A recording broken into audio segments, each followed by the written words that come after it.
In the heart of Kahawa West lies Soweto, a small slum that houses almost 10,000 people. During the COVID-19 pandemic in 2020, the town was sort of in a daze. No masks around, no jobs, everything seemed like it was normal, but it wasn't. When I came here, it was during COVID, and it was a community that did not know or give anything to COVID.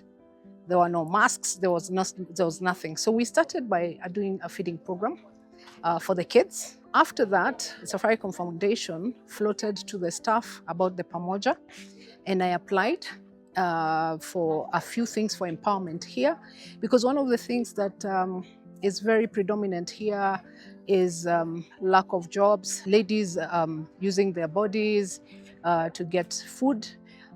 We have a lot of crime, and we have a lot of stuff that are not good. So when I saw Pamoja, I saw an opportunity to be able to empower them by giving them instruments that they can begin to operate and earn a living. And Safaricom Foundation was kind enough, and we were able to buy for them some tea urns, so they go selling the tea. We were able to buy trays of eggs as a seed, so they were able to go and do all that. The Pamoja Scheme is a project that enables Safaricom staff to engage in a community project of their choice within the communities they serve.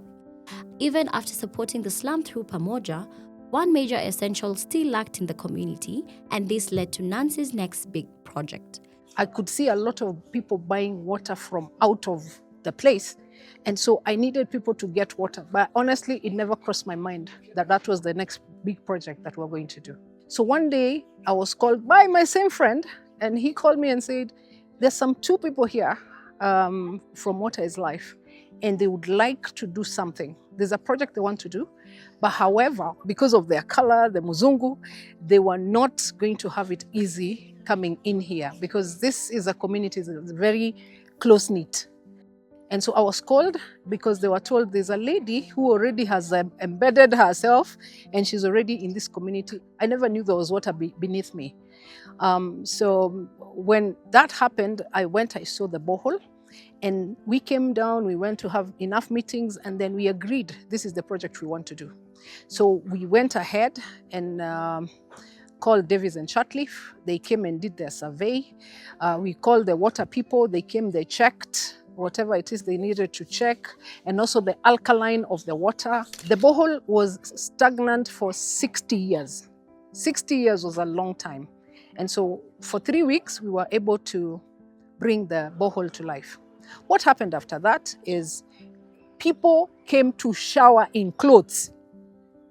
They showered in clothes.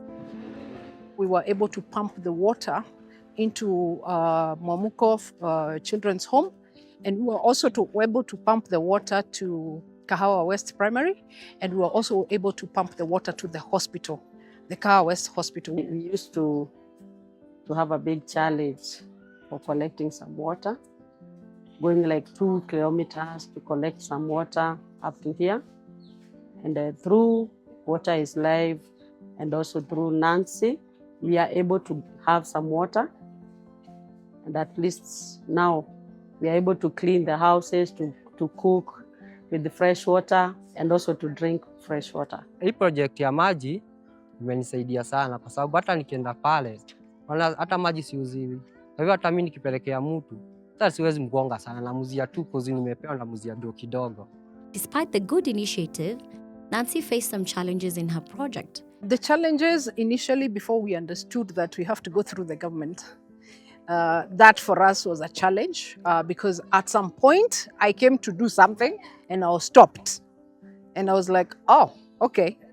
So I had to leave there and I had to go there and get the permission. Challenge number 2 is to bring the clusters together.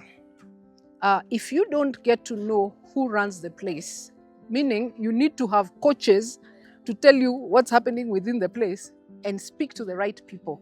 Initially, we spoke to another chairman whom we did not know that there was an overall chairman. Yeah? So until we get to a point where you understand there's an overall chairman that you needed to work with. And that is how we were able to be given permission. During the 2024 Safaricom CEO Awards, Nancy was recognized for her work.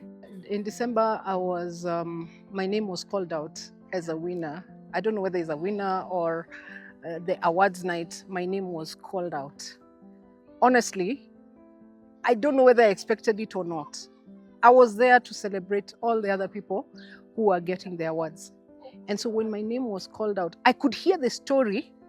I blacked out. I blocked like, oh yeah, that is my story being spoken about there.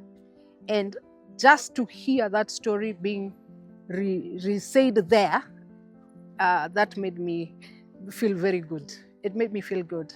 And I realized that whatever we are doing, we might not see the impact from ourselves, but when you tell the story, that is where the impact is. And for me, the first thing I almost did was to kneel down. Yeah, I wanted to kneel down, not because I was overwhelmed, but because I wanted, first of all, to give God the glory. Because it is through Him I was able to come here, and I've been able to do all these things because I believe there's a calling for everybody.